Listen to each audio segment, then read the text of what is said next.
ayolning o'g'ilchasi bor ekan. Undan zarar ko'rmagan biron kuni yo'q ekan. Qozondagi taomni tepib qochib ketar ekan, meshidagi suvini sepib qochib ketar ekan. Qarg'ar ekan bolasi.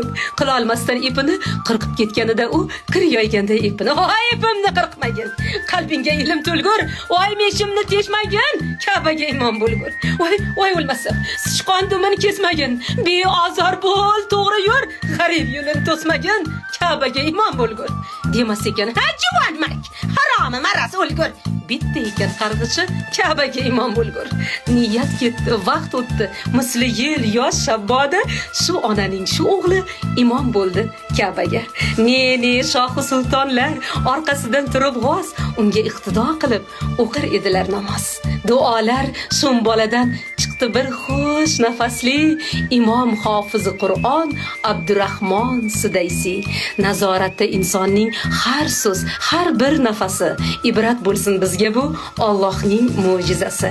Komil inson ko'rdingmi? Marhabo, balki ular ota-ona elidan duo olgan bolalar. Bolangizni qarg'amang.